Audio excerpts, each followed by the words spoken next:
सभी को good morning. VBPS online classes में आप सभी का हार्दिक स्वागत है। डियर स्टूडेंट्स, हम बात कर रहे थे प्लांट फिजियोलॉजी की और इसके अंदर हमने बात की थी विसरण की, विसरण दाब की, परासरण की, परासरण दाब की, जीवद्रव्य कुंचन, जीवद्रव्य विकुंचन। आज हमारा जो टॉपिक है वो रहने वाला है स्पित दाब व भित्ति दाब, trigger pressure and wall pressure, और हम समझेंगे DPD को, विसरण दाब न्यूनता को। तो सबसे पहले हम बात करें स्पित दाब और जो भित्ति दाब है वो क्या है और इनकी जो रिक्वायरमेंट है वो कहाँ है। तो हम जब DPD की बात करेंगे, विसरण दाब न्यूनता की बात करेंगे, इसको समझने से पहले हमें स्पित जो दाब है वो और जो भित्ति दाब है वो, इन दोनों के बारे में जानकारी होनी चाहिए। तो ध्यान दीजिए, ये हमारे पास एक क्या है, प्लांट सेल है, पादप कोशिका है, और इस पादप कोशिका को हमने किस में रखा है, शुद्ध जल के अंदर रखा है। उससे पहले हम देखें तो ये जो पादप सेल है, इस पादप सेल में यहाँ ये पूरा क्या उपस्थित है, जीवद्रव्य उपस्थित है। जो जीवद्रव्य है वो बाहर से कोशिका झिल्ली या प्लाज्मा मेम्ब्रेन, और सबसे जो बाहरी स्तर होता है उसे हम कहते हैं कोशिका भित्ति कहते हैं। और कोशिका के मध्य में एक बड़ी क्या पाई जाती है, रिक्तिका। रिक्तिका के अंदर रिक्तिका क्या भरा हुआ है, रस भरा हुआ है। ये जो रिक्तिका रस है, इस रिक्तिका रस के हम ओपी की बात करें तो रिक्तिका रस का जो ओपी होता है, ऑस्मोटिक जो प्रेशर होता है, परासरण जो दाब होता है, वो क्या है, यहाँ अधिक है बाहरी किसकी तुलना में, जल की तुलना में। इस पादप कोशिका को हमने शुद्ध किस में रखा है, जल में रखा है। तो शुद्ध जो जल है, उस शुद्ध जल का ओपी यहाँ क्या होता है, कम होता है, जबकि रिक्तिका रस का जो ओपी है वो क्या होता है, उच्चतम होता है। और हमने पीछे बात की थी कि जो जल है उस जल की जो गति है, अर्थात जो जल है उसकी जो पारगम्यता है वो किधर से किधर होगी, कम ओपी से उच्च ओपी की तरफ जो जल है उसका स्थानांतरण होता है, या कोशिका में जो जल है वो क्या करता है, प्रवेश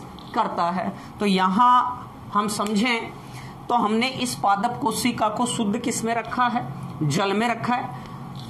और शुद्ध जल में रखने पर बाहरी जो ओपी है शुद्ध जल का वो कम है, और रिक्तिका रस का जो ओपी है वो क्या है, अधिक है। तो यहाँ कोशिका भित्ति, कोशिका झिल्ली से होकर जो जल है वो कोशिका के अंदर क्या करता है, प्रवेश करता है। और धीरे धीरे यहाँ इस कोशिका के अंदर की जो सांद्रता की बात करें तो वो सांद्रता धीरे धीरे क्या होगी, कम होगी, और यहाँ का ओपी भी धीरे धीरे क्या होगा, कम होगा। जैसे जैसे जल कोशिका के अंदर क्या करेगा, प्रवेश करेगा, जल के प्रवेश के कारण जो कोशिका का जीवद्रव्य है उसका आयतन बढ़ेगा। सबसे पहले जो रिक्तिका रस है उसकी मात्रा बढ़ेगी।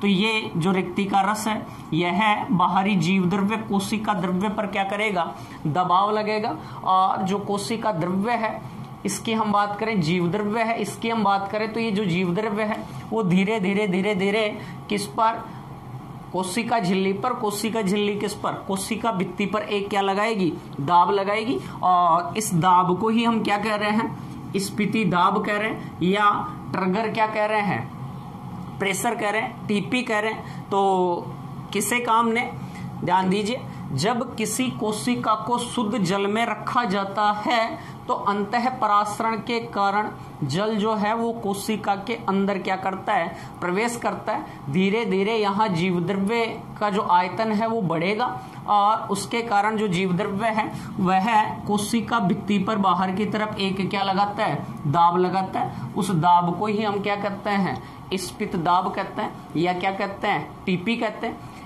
और इस TP के विरुद्ध ये जो स्पित दाब लग रहा है अंदर से, इसे कहेंगे अपकेंद्रीय। क्या कहेंगे, अपकेंद्रीय। केंद्रीय अपकेंद्रीय बल लग रहा है, केंद्र से परिधि की तरफ कोशिका भित्ति पर यह दाब लग रहा है, और इस दाब को ही हम क्या कह रहे हैं, स्पित दाब। इस दाब के विरुद्ध जो पादप की कोशिका भित्ति है वो पादप की कोशिका भित्ति भी उतना ही, लेकिन विपरीत क्या लगाए रखती है, दाब लगाए रखती है। और इस दाब को कह रहे हैं हम भित्ति दाब या वाल प्रेशर कह रहे हैं। तो सामान्यतः यहाँ देखें तो टीपी और WP का जो मान है वो यहाँ क्या होना चाहिए, बराबर होना चाहिए। जो पादप जो सेल है उस पादप कोशिका को फटने से क्या करता है, बचाने का क्या करता है, कार्य करता है। अर्थात स्फीत दाब के विरुद्ध उतना ही जो दाब है वो कोशिका भित्ति द्वारा लगाया जाता है। और ये जो दाब है ये पादप कोशिका को क्या करने से, फटने से क्या करता है, रोकने का क्या करता है, कार्य करता है। अब पीछे भी हमने बात की थी, यदि किसी जंतु कोशिका को हम किस में रखते हैं, शुद्ध जल में रखते हैं, तो जंतु कोशिका में कोशिका भित्ति नहीं पाई जाती, कोशिका भित्ति नहीं पाई जाती। इसका मतलब जंतु जो सेल कोशिका है, एनिमल जो सेल है, जंतु कोशिका में WP नहीं पाया जाता, WP एब्सेंट होता है, वाल प्रेशर यहाँ नहीं होता। और जंतु कोशिका को शुद्ध जल में रखने पर जंतु कोशिका जो है वो क्या हो जाती है, फट जाती है। जैसे पीछे हमने बात की थी RBC जो है, RBC को हम यदि शुद्ध जल में क्या करते हैं, रखते हैं, तो शुद्ध जल में रखने पर वो क्या हो जाएगी, फट जाएगी, क्योंकि उसके बाहर क्या नहीं है, WP नहीं है। लेकिन यदि पादप कोशिका को शुद्ध जल में रखते हैं तो पादप कोशिका फटती नहीं है, क्योंकि उसके बाहर कोशिका भित्ति है और कोशिका भित्ति स्फीत दाब के विरुद्ध एक दाब लगाती है। उस दाब को हम क्या कहते हैं, भित्ति दाब। तो भित्ति दाब के कारण पादप कोशिका जो है वो शुद्ध जल में रखने पर कभी भी नहीं फटती है। तो यहाँ तक ये क्लियर। इसके अलावा हम और देखें तो जो स्फीत दाब है इसके संदर्भ में हम बात करें तो जैसे ये तो कोई स्फीत कोशिका है, अर्थात जल का अंदर प्रवेश किया और जल के अंदर प्रवेश करने पर ये कोशिका क्या हो गई, फूल गई, तो उसके कारण स्फीत दाब क्या हो रहा है, यहाँ लग रहा है। लेकिन यदि कोई कोशिका कैसी है, सलत है, कैसी है, सलत है या सिकुड़ी हुई है, तो सलत जो कोशिका है उस सलत कोशिका के लिए हम टीपी के मान की बात करें तो वहां टीपी का मान होगा क्या, यदि कोई कोशिका सलत है तो उसके द्वारा अंदर से कोई भी दाब नहीं लगाया जाएगा और उन परिस्थितियों में टीपी का मान क्या होगा, शून्य होगा। उन परिस्थितियों में टीपी का मान क्या होगा, शून्य होगा। इसके अलावा हम देखें तो पूर्ण स्फीत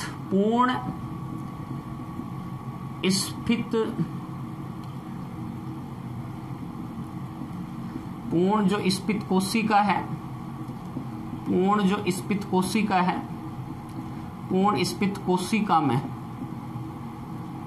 टीपी का मान, पूर्ण स्फीत कोशिका में इस टीपी का मान किसके बराबर है, किसके बराबर है, टीपी का मान WP के क्या होता है, टीपी का मान WP के क्या होता है, यहाँ बराबर होता है। WP का मान अधिकतम होगा, या हम ये कह सकते हैं कि पूर्ण स्फीत कोशिका में टीपी और WP का जो मान होता है वो क्या होता है, अधिकतम होता है। क्या होता है, अधिकतम होता है। तो यहाँ अधिकतम दाब लगाया जाएगा, इसके विरुद्ध WP जो है वो भी क्या होगा, अधिकतम होगा। तो पूर्ण स्फीत कोशिका के लिए टीपी व WP ट्रिगर प्रेशर और वाल प्रेशर का मान क्या होता है, अधिकतम होता है।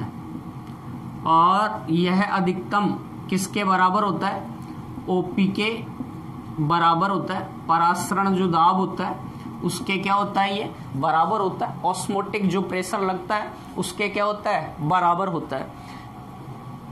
यही हम आगे देखें तो टीपी का मान अधिकतम कितना होना चाहिए, तो टीपी का जो मान है, ट्रिगर प्रेशर का जो मान है, टीपी का मान शून्य से लेकर OP ऑस्मोटिक प्रेशर के क्या होता है, मध्य होता है। टीपी का मान कितना होगा, टीपी का मान शून्य से लेकर OP के क्या होता है, बीच तक या OP तक पाया जाता है। इसके अलावा हम देखें कि इस कोशिका को हम अति पराशरी हाइपरटोनिक सॉल्यूशन में रख दें तो धीरे धीरे इससे जो जल है बहिःपरासरण के कारण बाहर होगा और इसका जीव द्रव्य क्या हो जाएगा, संकुचित हो जाएगा, सिकुड़ जाएगा। सलत कोशिका होगी, उसके लिए टीपी का मान क्या बताया, 0। जैसे जैसे जीव द्रव्य और सिकुड़ोगा वैसे वैसे इस संकुचित कोशिका में टीपी का मान और कम होगा या ज्यादा होगा, उस संकुचित कोशिका में टीपी का मान और क्या हो जाएगा, कम हो जाएगा। पीछे हमने बात की थी जीव द्रव्य कुंचन की और जीव द्रव्य विकुंचन की, वहां आपको बताया था कि जो टीपी का मान है किसके लिए, जीव द्रव्य कुंचित कोशिका के लिए, जीव द्रव्य कुंचित कोशिका के लिए टीपी का मान क्या होता है, नेगेटिव होता है, ऋणात्मक होता है। जीव द्रव्य कोशिका के लिए टीपी का मान ऋणात्मक होता है, नेगेटिव होता है। क्यों? क्योंकि यहाँ जीव द्रव्य क्या हो गया, कुंचित हो गया, उस जीव द्रव्य द्वारा बाहर कोई भी दाब नहीं लग रहा है और इस दाब का मान क्या हो जाएगा, बहुत कम, अर्थात क्या है, ऋणात्मक है। तो प्रश्न यहां से भी पूछा जा सकता है, जीव द्रव्य कोशिका के लिए टीपी का मान होता है, तो जीव द्रव्य कुंचित जो कोशिका है उसके लिए टीपी का मान हमेशा क्या होगा, नेगेटिव। टीपी का मान कहां से कहां होगा, तो टीपी का मान 0 से लेकर कहां तक, ओपी के मध्य तक होता है, ओपी तक पाया जाता है। पूर्ण स्फीत कोशिका के लिए टीपी और डब्ल्यूपी का मान क्या होता है, अधिकतम होता है, जितना होना चाहिए वह अधिकतम होता है, किसके बराबर होगा, ओपी के क्या होगा, बराबर। सलत कोशिका की बात करें तो उसके लिए टीपी का मान क्या होगा, 0 होगा, 0 होगा। क्लियर यहां तक। उसके अलावा हम देखें तो ये जो टीपी है, ट्रिगर जो प्रेशर है, इस ट्रिगर प्रेशर का क्या इंपॉर्टेंस है, क्या महत्व है, तो ध्यान दीजिए। ट्रिगर जो प्रेशर है, इस टीपी के कारण एक जो कोशिका है, इस कोशिका की निश्चित शेप और क्या बनी हुई है, साइज बनी हुई है, निश्चित आकार और क्या बनी रहती है, आकृति बनी रहती है। तो कोशिका जो है उसको निश्चित आकृति प्रदान करने में, निश्चित आकृति बनाए रखने में टीपी क्या होता है, सहायक होता है, ताकि उसके सभी जो कार्य हैं वो आसानी से क्या हो सके, संपन्न हो सके। इसके अलावा जो कोशिका दीर्घीकरण है, कोशिका एलोंगेशन है उसके अंदर, और कोशिका की वृद्धि की बात करें तो उसमें टीपी क्या होता है, सहायक होता है। इसके अलावा आंतरिक जो कोशिकांग की बात करें, आंतरिक जो कोशिकांग हैं, माइटोकॉन्ड्रिया वगैरह, उनकी हम बात करें तो उनकी जो संरचना है वो उसको बनाए रखने में, उनकी त्रिविम संरचना को बनाए रखने में टीपी क्या होता है, सहायक होता है, ताकि उनमें सभी कार्य जो हैं आसानी से क्या हो सके, संपन्न हो सके। पादप की जो गतियां होती हैं, पादप जो गतियां होती हैं, रंध्रों की जो गतियां होती हैं, वो अन्य क्रमाकुंचन गतियां होती हैं, वो उन सबको संपन्न करने में जो टीपी है वो क्या होता है, सहायक होता है। इसके अलावा हम बात करें मूलांकुर को भूमि में, मूलांकुर जो है वो भूमि में अंदर क्या करेगा, प्रवेश करेगा, तो उसको प्रवेश कराने में भी कौन सहायक होता है, टीपी। और जो परांकुर है उसको मिट्टी की परत से ऊपर लाने में भी कौन सहायक होता है, टीपी। अर्थात टीपी के कारण ही जो बल लगता है, उसके कारण ही जो मूलांकुर है वो भूमि में प्रवेश करेगा, और टीपी के कारण ही जो परांकुर है उस पर बल लगेगा, उसके कारण जो परांकुर है वो मिट्टी से क्या होता है, बाहर की तरफ आता है। तो ये सब का सब किसका महत्व हुआ, यहाँ स्फीत दाब का महत्व हुआ। स्फीत दाब की बात करें या किसकी, ट्रिगर जो प्रेशर है उसके महत्व की बात करें तो उस कंप्लीट। इसके अलावा हम देखें तो जो टीपी है, यह जो टीपी है यह केवल परासरणी तंत्र पर ही क्या होता है, लागू होता है, किसी स्वतंत्र विलयन पर यह लागू नहीं होता है। इसे हम दाब स्थितिक क्या कह सकते हैं, दाब भी कह सकते हैं। केवल और केवल ये किस पर लागू होगा, परासरणी तंत्र पर लागू होगा, स्वतंत्र विलयन पर लागू नहीं होगा, और इससे दाब स्थितिक क्या कह सकते हैं, हम दाब भी कह सकते हैं। क्लियर यहाँ तक। इसके अलावा जब आगे हम किसकी बात करेंगे, जल विभव की बात करेंगे, तो उसके अंदर जल विभव जो अवधारणा समझा रखी है उसके अंदर हम देखेंगे तो जो टीपी है उस टीपी को हम वहां कहेंगे दाब विभव। क्या कहेंगे, दाब विभव, प्रेशर पोटेंशियल कहेंगे। तो टीपी जो है उसे दाब विभव भी कहते हैं। आगे जब हम जल विभव पढ़ेंगे तो वहां इसकी बात करेंगे। तो यहां तक अपना जो स्फीत दाब है और जो भित्ति दाब है वो क्लियर होना चाहिए। उसके बाद में हम देखें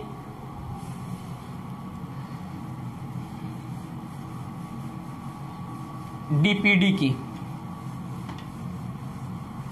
डीपीडी की बात करें तो डीपीडी क्या है?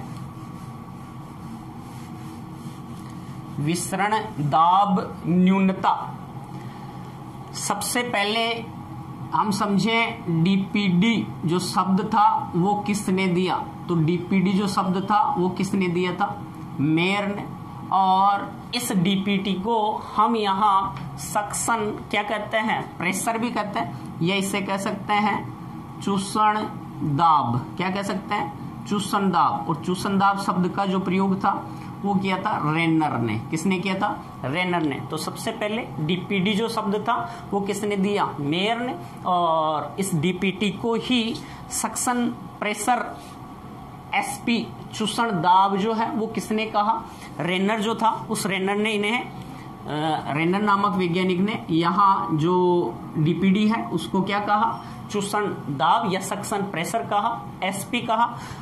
तो यहाँ डीपीडी क्या होता है? देखो नाम से स्पष्ट हो रहा है, विसरण दाब न्यूनता। न्यूनता का मतलब है कमी। तो विसरण दाब न्यूनता को समझने से पहले हम यहाँ देखें विसरण दाब क्या है। विसरण दाब क्या है? प्रत्येक जो द्रव होता है, प्रत्येक द्रव का जो विसरण दाब है वो विसरण दाब क्या होता है? यहाँ अलग अलग होता है। प्रत्येक द्रव का विसरण दाब अलग अलग होता है। और हमने प्रीवियस जब आपको विसरण और विसरण दाब पढ़ाया था उस समय बताया था कि जो शुद्ध जल है उस शुद्ध जल का जो विसरण दाब है वो सबसे क्या होता है? अधिकतम होता है। और वहां बताया था लगभग शुद्ध जल का जो विसरण दाब होता है वो 1236 एटमॉस्फेयर होता है। और क्यों? क्योंकि शुद्ध जल के जो अणु हैं उनमें गतिज ऊर्जा क्या होती है? अधिक पाई जाती है। लेकिन यदि शुद्ध जल में कोई विलय पदार्थ मिलाया जाता है तो शुद्ध जल का जो विसरण दाब है वो धीरे धीरे क्या होगा? कम होगा। तो यहां हम ये कह सकते हैं कि जो शुद्ध जल था अर्थात कौन था? विलायक। विलायक का विसरण दाब क्या था? विलायक का जो डीपी था वो क्या था? उच्चतम था। लेकिन इस विलायक में हमने किसको मिला दिया? विलय को मिला दिया। किसको मिला दिया? विलय को मिला दिया। तो विलय मिलाने पर धीरे धीरे इसके जो डीपी का जो मान है, विसरण दाब है, वो धीरे धीरे क्या होगा? कम होगा। और कितना कम होगा? अर्थात हम यहाँ ये कह सकते हैं कि शुद्ध जल का जो विसरण दाब है वो, और जो विलय मिलाने पर विलय मिलाने पर जो विलयन है, इस विलयन के विसरण दाब में कितनी कमी आई है? विलयन के विसरण दाब में कितनी कमी आई है? उस कमी को ही, उस न्यूनता को ही हम क्या कह देंगे? विसरण दाब न्यूनता कह देंगे। ध्यान दीजिए, शुद्ध जल या विलायक की तुलना में, शुद्ध जल की बात कर रहा हूं। और शुद्ध जल के लिए कहा हमने कि जो शुद्ध जल है, प्योर वाटर है, उसका जो विसरण दाब होगा, उसका जो डीपी होगा, उसका मान सबसे क्या होता है? ज्यादा होता है। तो शुद्ध जल या विलायक की तुलना में विलयन, विलयन का मतलब हमने सॉल्यूशन बनाया, अर्थात उसमें किसी विलय को क्या कर दिया? मिला दिया। जल था, इस जल में हमने किसी विलय को क्या कर दिया? मिला दिया।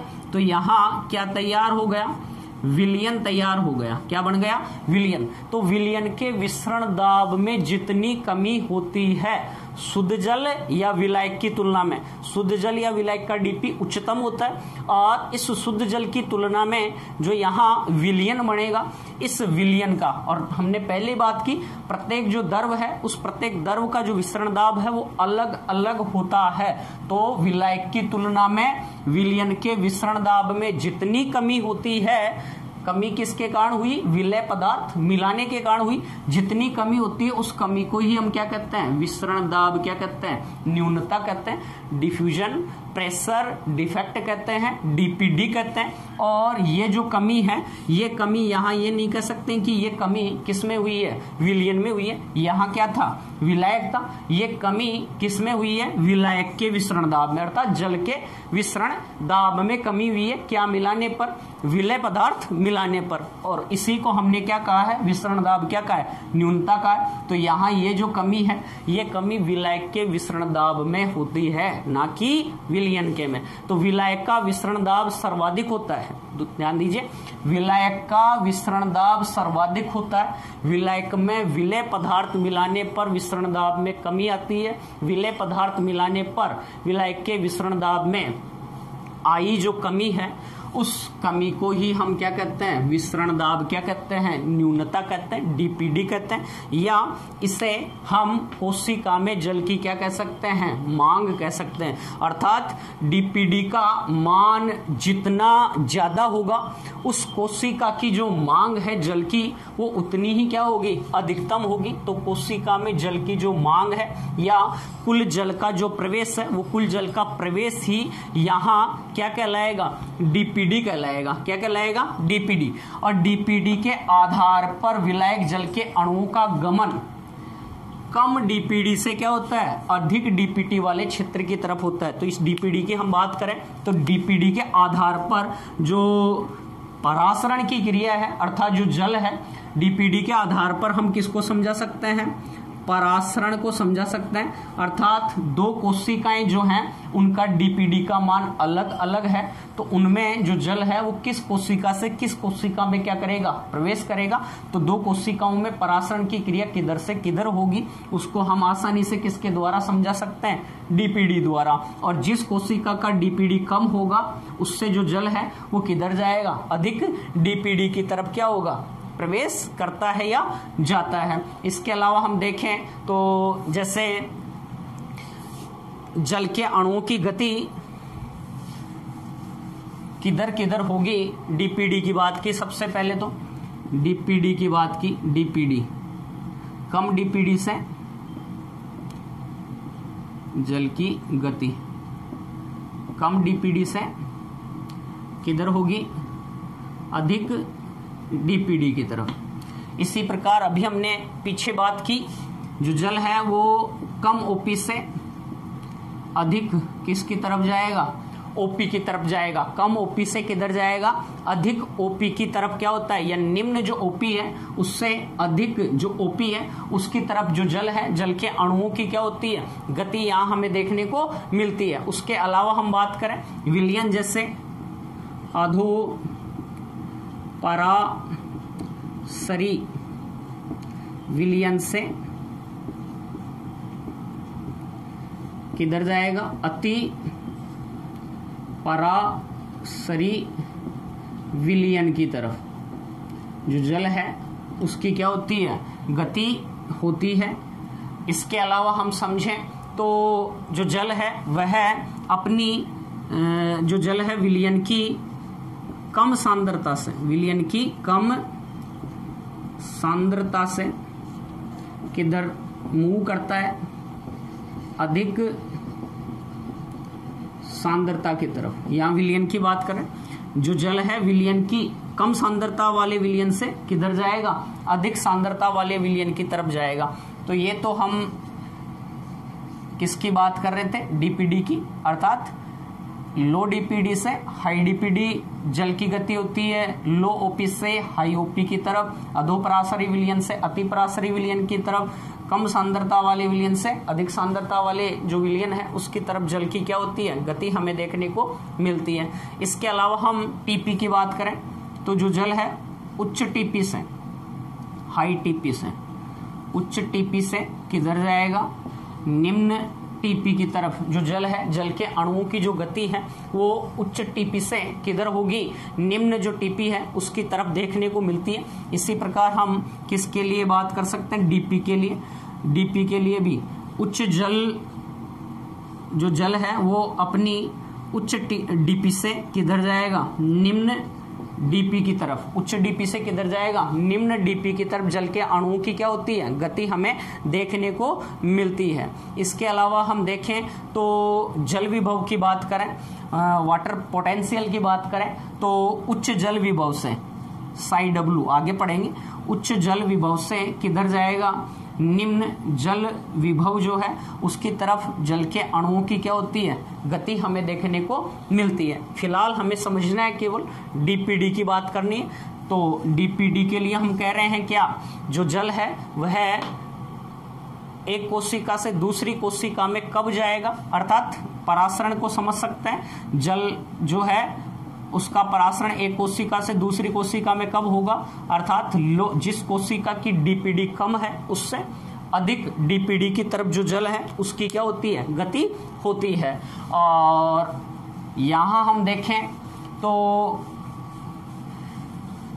जो डीपीडी है उसको हम किस प्रकार से व्यक्त कर सकते हैं, किस प्रकार से समझा सकते हैं, ध्यान दीजिए।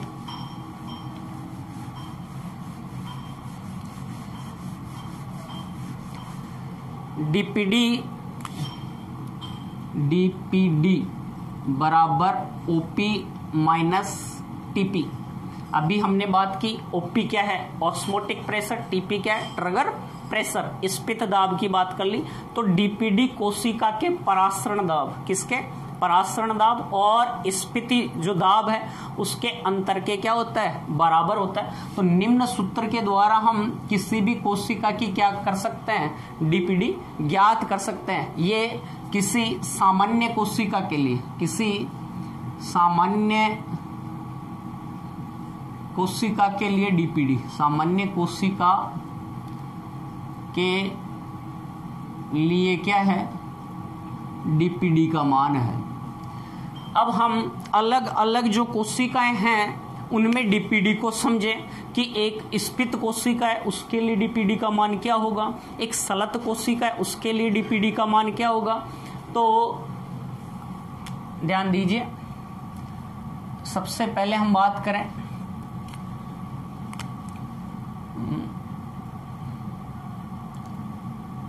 स्फीत कोशिका के लिए डीपीडी। देखो सूत्र क्या कह रहा है, डीपीडी बराबर ओपी माइनस टीपी।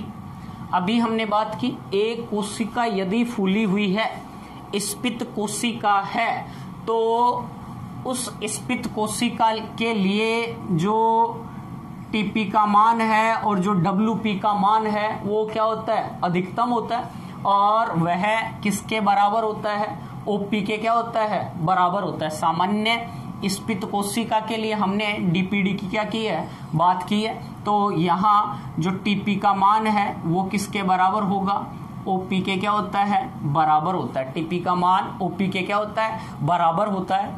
अर्थात टीपी और जो डब्ल्यूपी थे वो अधिकतम होते हैं और दोनों किसके बराबर होंगे, ओपी के क्या होंगे, बराबर। तो टीपी बराबर क्या होगा, ओपी। तो हमारे पास क्या जाएगा, डीपीडी बराबर क्या जाएगा, 0। तो सामान्य स्फीत कोशिका के लिए डीपीडी का मान क्या होता है, 0 होता है। उस कोशिका में जल की कोई मांग नहीं होती है, उस कोशिका के लिए जल की कोई मांग नहीं है। डीपीडी को हम क्या कह रहे हैं, जल की क्या कह रहे हैं, मांग कह रहे हैं। तो सामान्य स्फीत कोशिका है उसमें जल का प्रवेश नहीं होगा, उसके लिए जल की कोई मांग नहीं है। जैसे इस प्रकार समझे हम, देखो स्फीत कोशिका के लिए ओपी का मान है जैसे 100 एटमोस्फियर और टीपी का मान भी कितना है, 100 एटमोस्फियर। तो डीपीडी बराबर ओपी का मान कितना है, 100 और टीपी का मान भी कितना है, 100। तो डीपीडी बराबर कितना आ जाएगा, 0। कितना आ जाएगा, 0 आ जाएगा। तो यहाँ सामान्यतया यदि कोई कोशिका स्फीत है तो उसके लिए जो डीपीडी है उसका मान क्या होता है, 0। उस कोशिका के लिए जल की कोई मांग नहीं होती है।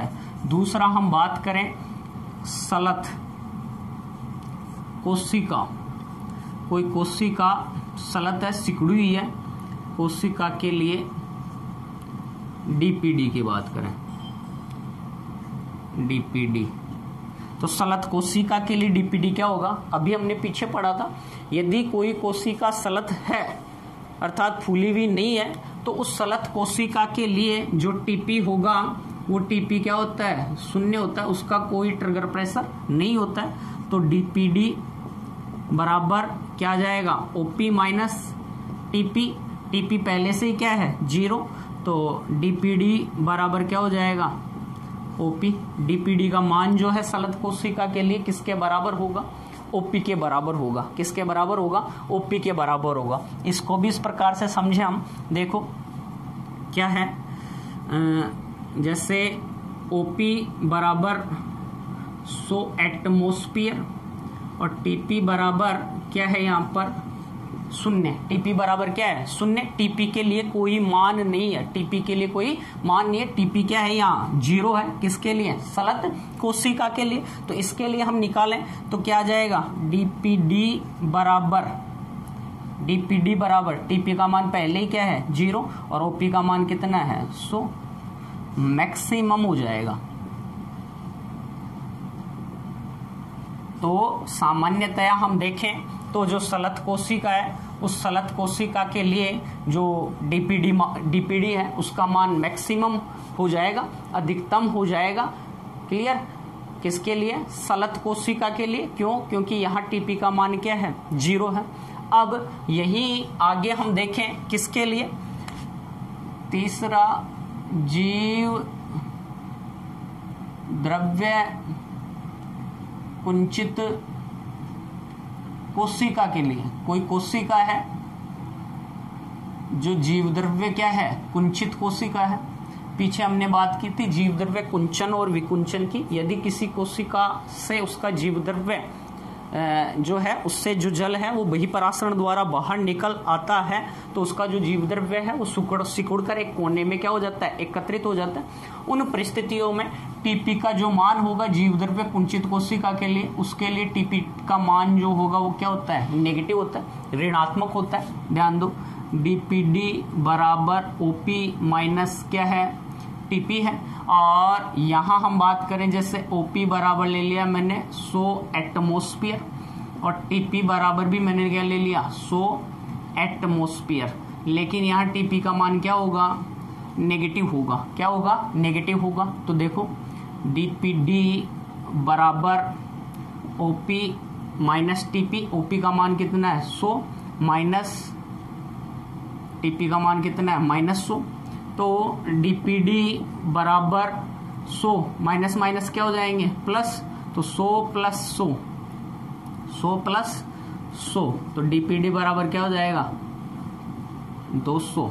क्या हो जाएगा 200 हो जाएगा। यहाँ डीपीडी का मान क्या हो जाएगा 200 हो जाएगा। किसके लिए, जीव द्रव्य कुंचित कोशिका के लिए। और ओपी से भी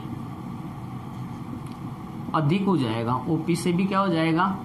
एकमात्र परिस्थिति जिसके अंदर हम देखें तो जो डीपीडी है उस डीपीडी का जो मान है वो किससे ज्यादा हो गया, ओपी से भी क्या हो जाता है, अधिकतम हो जाता है। और वो हम बात कर रहे हैं किसके लिए, किसके लिए देख रहे हैं, सामान्यतः जीव द्रव्य कुंचित कोशिका के लिए। इन तीनों प्रकार की कोशिकाओं की बात करें तो जो जल है वो किधर से किधर जाएगा। अभी हमने बात की जो वोटर है वो अपनी कम डीपीडी, जिस कोशिका की डीपीडी कम है उससे जो जल है वो किधर जाएगा, जिस कोशिका की जो डीपीडी है वो अधिकतम है उसकी तरफ जो जल है उसका मुंह होगा। तो सबसे कम अपन डीपीडी की बात करें तो यहाँ सबसे कम जो डीपीडी है वो किसका है, स्फीत कोशिका का। किसका है, स्फीत कोशिका का। तो सबसे पहले तो हम देखें तो जैसे जल का जो प्रवेश है वो किधर से किधर होगा, किस कोशिका से किस कोशिका में। सबसे ज्यादा जल की जो मांग है वो कौन सी कोशिका के लिए, यहाँ जीव द्रव्य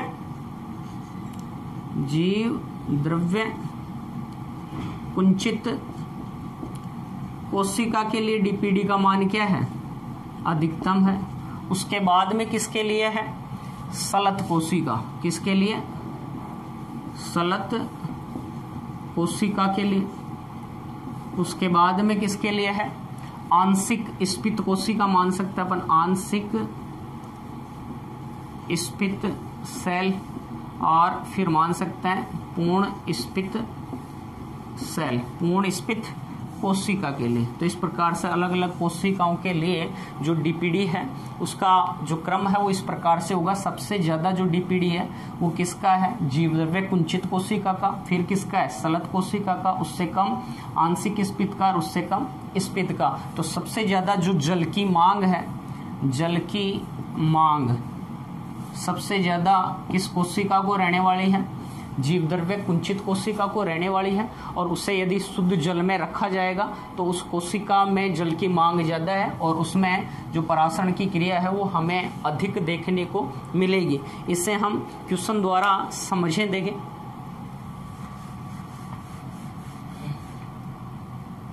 स्क्रीनशॉट ले लिया था इसका, ले लो। यहां हमने बात की थी क्या, डीपीडी बराबर ओपी माइनस टीपी स्फीत कोशिका के लिए, और यहाँ था ओपी बराबर क्या था, टीपी। तो डीपीडी बराबर क्या आएगा, 0 आएगा। जैसे यहाँ माना था ओपी बराबर 100 एटमोस्फियर और टीपी बराबर कितना है, 100 एटमोस्फियर बराबर है। तो डीपीडी बराबर क्या था, 100 माइनस 100 कितना आ जाएगा, डीपीडी बराबर 0 आ जाएगा। इसका आप स्क्रीनशॉट ले लो एक बार।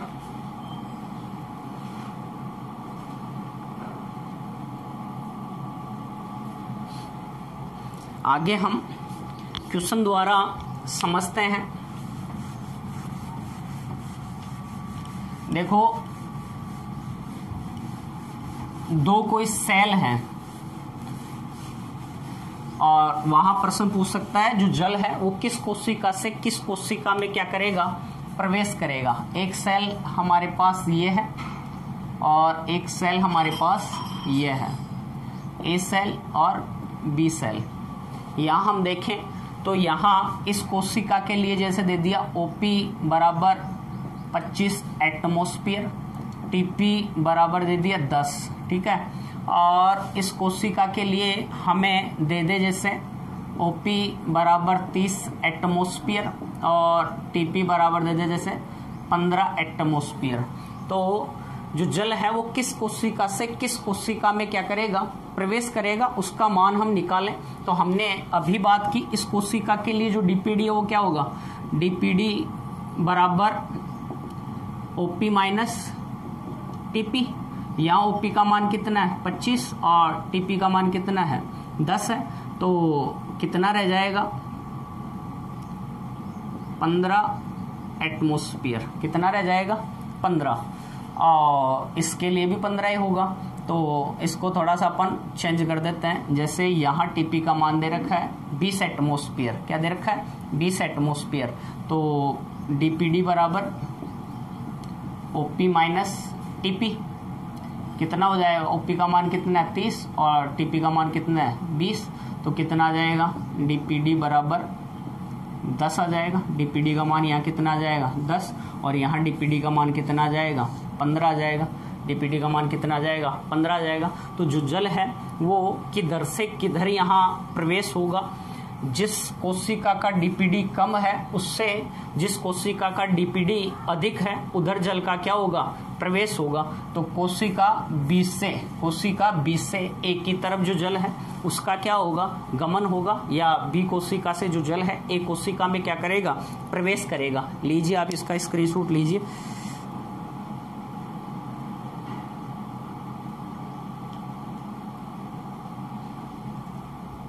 नेक्स्ट हम देखें इसी के संदर्भ में, तो जैसे हमारे पास ये 3 हमें सेल दे रखी है, मानो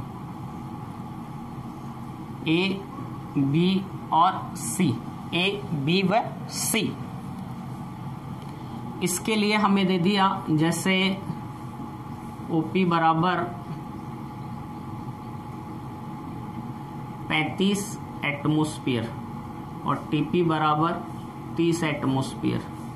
यहाँ दे दिया ओपी बराबर 35 एटमोस्फियर, टीपी बराबर भी 35 एटमोस्फियर, और यह हम मान ले जैसे टीपी बराबर 34 एटमोस्फियर। इसके लिए ओपी का मान दे रखा है 35 और इसके लिए टीपी का मान दे रखा है 33। जो जल है वो किस कोशिका से किस कोशिका में प्रवेश करेगा। एक कोशिका की बात करें तो ओपी माइनस टीपी, तो यहाँ क्या हो जाएगा, ओपी का मान कितना है 35 और टीपी का मान कितना है 30, तो डीपीडी का मान कितना आ जाएगा 5। कौन सी कोशिका के लिए, डीपीडी बराबर 5। और इस कोशिका की बात करें तो इस कोशिका के लिए डीपीडी कितना आ जाएगा 35 माइनस 34 कितना आ जाएगा, डीपीडी बराबर 1। और इस कोशिका के लिए कितना आ जाएगा 35 माइनस 33 कितना आ जाएगा, डीपीडी बराबर 2। डीपीडी का मान कितना आ जाएगा, यहाँ 2 आ जाएगा। तो जो जल है वो किस कोशिका से किस कोशिका में, ए से बी में, बी से ए में, किस कोशिका से किस कोशिका में जो जल है उसका क्या होगा, स्थानांतरण होगा, प्रवेश करेगा। जल का जो प्राशन है वो कौन सी कोशिका से कौन सी कोशिका में होने वाला है। देखो इसका डीपीडी क्या है, यहाँ अधिकतम है, कितना है 5 है।